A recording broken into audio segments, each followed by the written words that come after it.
ভাই তিনিও গুলি খেয়েছেন, তার সাথে যিনি ছিলেন গুলি খেয়ে গ্রেপ্তার হয়েছিলেন এবং হাসপাতালে চিকিৎসা গ্রহণ করেছেন। অর্থাৎ আমাদের জুলাই এবং আগস্ট এই রক্তাক্ত গণঅভ্যুত্থানের তিনিও রক্ত ঝরিয়েছেন এবং অবদান রেখেছেন। আপনারা জানেন যে 28 অক্টোবর যখন জাতীয়তাবাদী দলের একটি সুবিশাল আয়োজন এক পর্যায়ে বিপর্যয়ের মুখে গেল,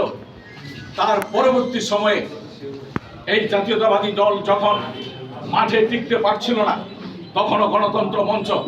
সাহসিকতার সাথে রাজপথে টিকেছিলেন এবং তারা অনেক ত্যাগের সাথে এবং অনেক সাহসিকতার ভূমিকা দিয়ে এই ছাত্র যুব সমাজ যারা আজকের এই প্রেক্ষাপট তৈরিতে অনন্য সাধারণ ভূমিকা রেখেছে, তাদেরকে উজ্জীবিত করেছেন। আমার ধারণা এই গণতন্ত্র মঞ্চ যদি তাদের আন্দোলন সংগ্রাম এবং রাজপথে তাদের উপস্থিতি যদি অব্যাহত না রাখতো, হয়তোবা আমাদের ছাত্র যুব সমাজের মধ্যে একটা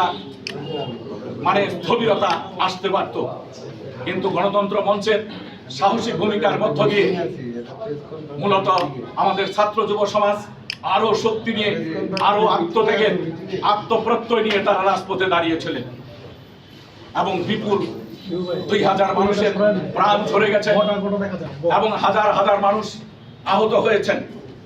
এই হাজার হাজার মানুষ আহত হয়েছেন, তারা পঙ্গুত্ব বরণ করেছেন এবং তারা এখনো চিকিৎসা গ্রহণ করছেন। এই অবস্থার মধ্য দিয়ে আপনারা লক্ষ্য করে দেখছেন বাংলাদেশের যে ফ্যাসিস্ট শাসক, যিনি ব্রিটিশ পাকিস্তানি রাষ্ট্র কাঠামো এবং শাসন ব্যবস্থা দিয়ে রাষ্ট্র পরিচালনা করছিলেন দল দিয়ে, আর সেই দলকে একটি ফ্যাসিস্ট ভয়ঙ্কর অত্যাচারী শক্তি হিসাবে